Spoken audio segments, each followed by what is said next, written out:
ಹೆಸರು ಚರಿತಾ. ನಾನು 7ನೇ ತರಗತಿಯಲ್ಲಿ ವ್ಯಾಸಂಗ ಮಾಡುತ್ತಿದ್ದೇನೆ. ನಾನು ಸ್ಟೆಥೋಸ್ಕೋಪ್ ಬಗ್ಗೆ ಕೆಲವೊಂದು ವಿಷಯಗಳನ್ನು ಹೇಳುತ್ತೇನೆ. ಏನಮ್ಮ ಸ್ಟೆಥೋಸ್ಕೋಪ್ ಅಂದ್ರೆ ಏನು?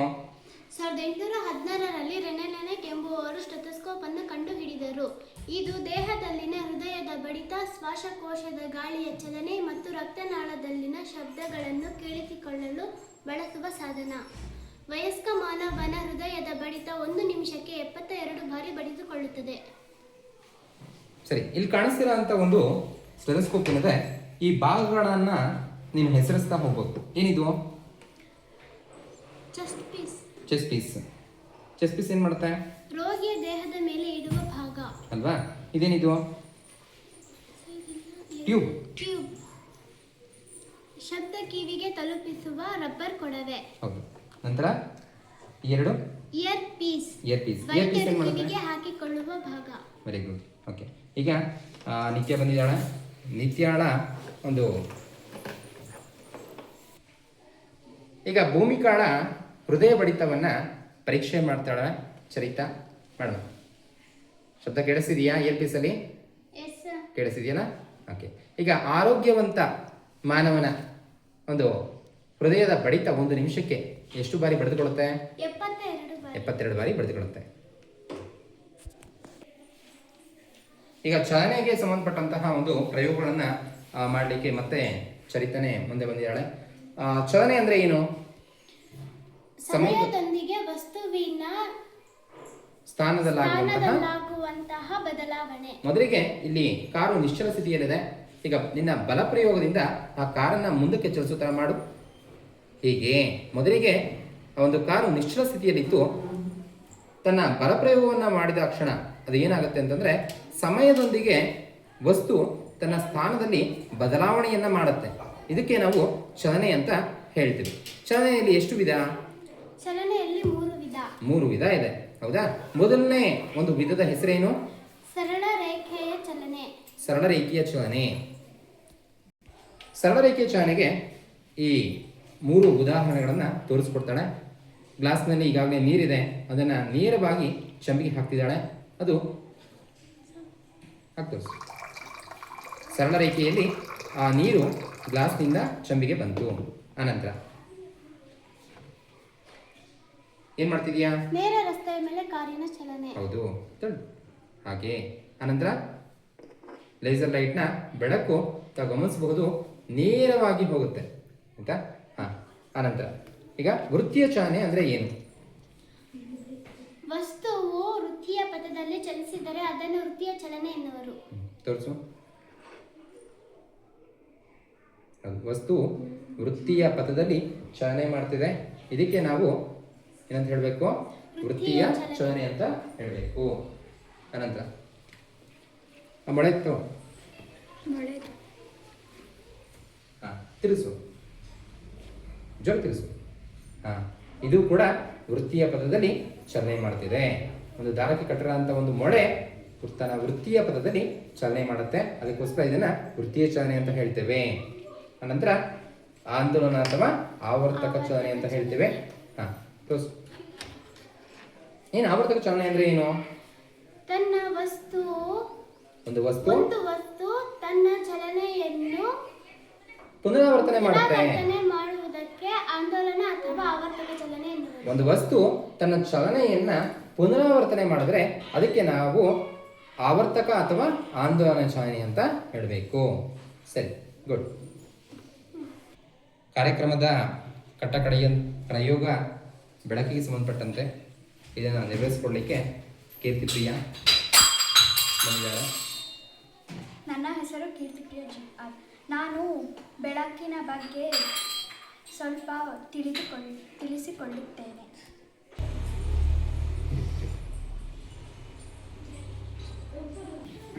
ಗೋರಿಯ ದರ್ಪಣದಲ್ಲಿ 2 ವಿಧವನ್ನ ನಾವು ಕಾಣ್ತೇವೆ. ಒಂದು ಪೀನ ದರ್ಪಣ ಮತ್ತು ನಿಮ್ನ ದರ್ಪಣ. ಮೊದಲಿಗೆ ಈಗ ಸಮತಲ ದರ್ಪಣ ಅಂದ್ರೆ ನಾವು ನಮ್ಮ ಮನೆಗಳಲ್ಲಿ ಉಪಯೋಗಿಸ್ತಕ್ಕಂಥ ಒಂದು ಸಮತಲ ದರ್ಪಣದ ಬಗ್ಗೆ ಕೆಲವೊಂದಿಷ್ಟು ವಿಚಾರಗಳನ್ನ ಈಗ ಕೀರ್ತಿ ತಿಳಿಸ್ಕೊಡ್ತಾಳೆ. ಸಮತಲ ದರ್ಪಣದ ಪ್ರಮುಖವಾದಂಥ ಒಂದು ಲಕ್ಷಣಗಳು ಏನು? ನೇರ ಮತ್ತು ಮಿಥ್ಯ ಮತ್ತು ನೇರ ಮತ್ತು ಮಿಥ್ಯ ಪ್ರತಿಬಿಂಬವನ್ನ ಇದು ತೋರಿಸ್ಕೊಡುತ್ತೆ ಆಯ್ತಾ. ಯಾವ ರೀತಿ ತೋರಿಸ್ಕೊಡುತ್ತೆ ಅಂತ ಅಂದ್ಬಿಟ್ಟು ಇಲ್ಲಿ ನಾವು ಗಮನಿಸೋಣ ಆಯ್ತಾ. ಇಲ್ಲಿ ಒಂದು ಸಮತಲ ದರ್ಪಣವನ್ನ ತೆಗೆದುಕೋಬೇಕು ಈ ರೀತಿಯಾಗಿ. ಇದರ ಮುಂದೆ ನಾನೊಂದು ಗೊಂಬೆಯನ್ನ ಇಡ್ತೇನೆ ಆಯ್ತಾ. ಗೊಂಬೆಯನ್ನು ಇಟ್ಟಾಗ ಇದರ ಒಂದು ಪ್ರತಿಬಿಂಬ ಸಹ ನೇರವಾಗಿ ಕಾಣಿಸ್ತಾ ಇದೆ. ಆನಂತರ ಇಲ್ಲಿ ಈಗಾಗಲೇ ಹೇಳಿದಂಗೆ ಇಲ್ಲಿ ವಸ್ತುವಿನ ಗಾತ್ರ ಇಲ್ಲಿ ಯಾವ ರೀತಿಯಾಗಿದೆ ಅದೇ ರೀತಿಯಾದಂಥ ಒಂದು ಗಾತ್ರ ನಮ್ಮ ಒಂದು ಸಮತಲ ದರ್ಪಣದಲ್ಲಿ ಕೂಡ ಕಾಣ್ತಾ ಇದೆ. ಹಾಗೆಯೇ ಈ ಒಂದು ದರ್ಪಣದ ಮುಂಭಾಗದಲ್ಲಿ ಇಲ್ಲಿ ಒಂದು ಬಾಕ್ಸಿನ ಬಳಿ ನಾನು ಈ ಗೊಂಬೆಯನ್ನು ಇಟ್ಟಿದ್ದೀನಿ. ಆ ದರ್ಪಣದ ಹಿಂಭಾಗದಲ್ಲಿಯೂ ಸಹ ಒಂದೇ ಬಾಕ್ಸ್ ಇದೆ. ಈಗ ನಾನು ಹಿಂದಕ್ಕೆ ಇದನ್ನು ಸರಿಸ್ತಿದ್ದೀನಿ. ಅಲ್ಲಿ ಕೂಡ ತಾವು ಗಮನಿಸ್ಬೋದು 1, 2 ಅಲ್ಲಿ ಕೂಡ 2 ಬಾಕ್ಸ್ನ ಹಿಂಭಾಗದಲ್ಲಿ ಆ ಚಿತ್ರ ಮೂಡಿದೆ.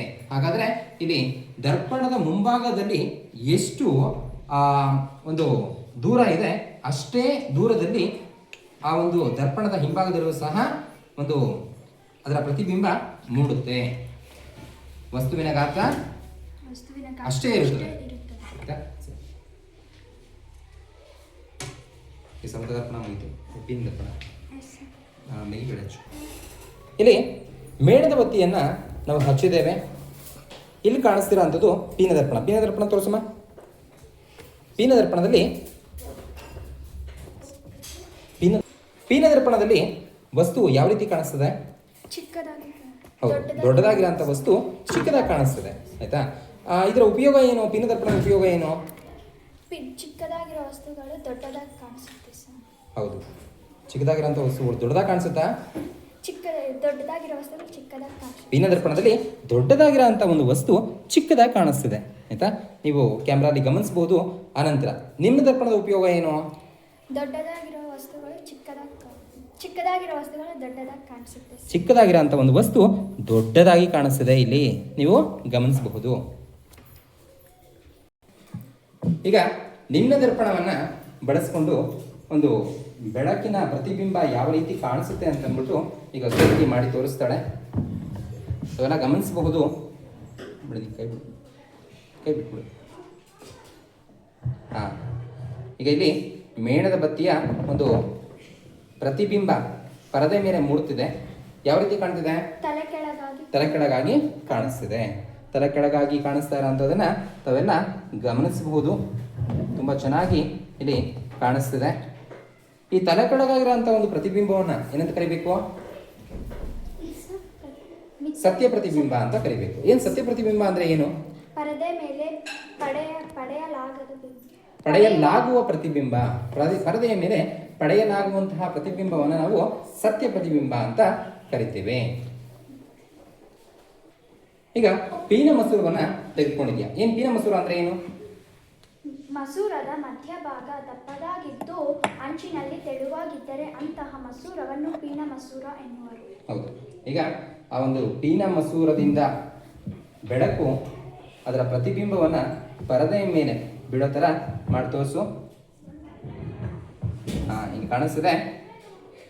ಈ ಮಸೂರದಿಂದ ಹೊರಟಂತಹ ಒಂದು ಬೆಳಕು ಅಲ್ಲಿ ಆ ಒಂದು ಪರದೆಯ ಮೇಲೆ ತಲೆ ಕೆಳಗಾಗಿರೋ ಅಂಥದ್ದನ್ನ ಗಮನಿಸಬಹುದು. ಈ ರೀತಿಯಾಗಿ ತಲೆ ಕೆಳಗಾಗಿರೋಂಥ ಒಂದು ಪ್ರತಿಬಿಂಬವನ್ನ ಏನಂತ ಕರಿತೀವಿ? ಸತ್ಯ ಪ್ರತಿಬಿಂಬ ಅಂತ ಕರಿತೀವಿ. Okay, good. ತೋರಿಸಿ, ಅವ್ರನ್ನ ತೋರಿಸ್ಬಿಡಿ.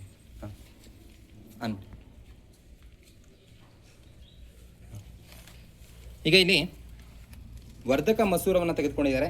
ಈ ಒಂದು ವರ್ಧಕ ಮಸೂರದಲ್ಲಿ ಯಾವ ಮಸೂರವನ್ನು ಅಳವಡಿಸಿದ್ದಾರೆ? ಪೀನ ಮಸೂರವನ್ನು ಅಳವಡಿಸಿದ್ದಾರೆ ಅಲ್ವಾ? ಈಗ ಒಂದು ಬೆಂಕಿ ಕಡ್ಡಿಯನ್ನ ಪೇಪರ್ ಮೇಲೆ ಹಾಕೊಂಡಿದೆಯಾ? ಈಗ ವರ್ಧಕ ಮಸೂರದಿಂದ ಆ ಒಂದು ಕಿರಣಗಳನ್ನು ಹಾಯಿಸು. ಈ ಎಲ್ಲ ಕಿರಣಗಳು ಕೇಂದ್ರೀಕರಿಸ್ತಾ ಇದೆ ಒಂದು ಬೆಂಕಿ ಕಡ್ಡಿಯ ಮೇಲೆ. ಏನಾಯ್ತು? ಆ ಪೇಪರ್ ಸುಡ್ತು. ನೀನು ತೋರಿಸು. ಈಗ ಸ್ವಲ್ಪ ಕಾಲಾವಕಾಶ ತೆಗೆದುಕೊಳ್ಳುತ್ತೆ ಈ ಒಣಗಿರೋಂಥ ಒಂದು ಎಲೆ ಸುಡಲಿಕ್ಕೆ. ಸ್ವಲ್ಪ ಸ್ವಲ್ಪ ಹೊಗೆ ಬರ್ತಿದೆ.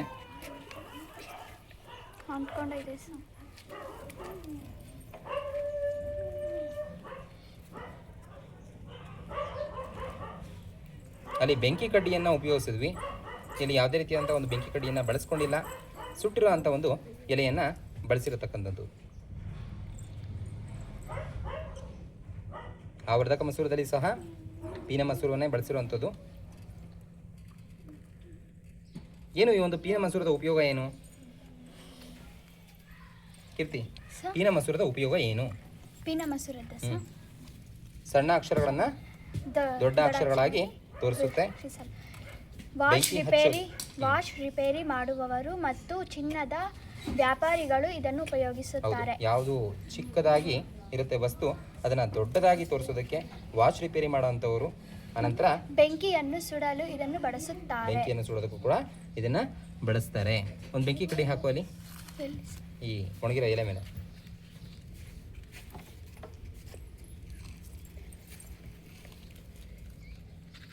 ಅದ್ರ ಮೇಲೆ ಬಿಡು, ಇನ್ನೂ ಸ್ವಲ್ಪ ಮೇಲ್ಗೆ ಎತ್ಕೊ, ಸೂಪರ್ ಬಿಡು, ಇನ್ನೂ ಸ್ವಲ್ಪ ಮೇಲ್ಗೆ ಎತ್ಕೊ. ಹಾಗೆ ಓಕೆ, ಗುಡ್.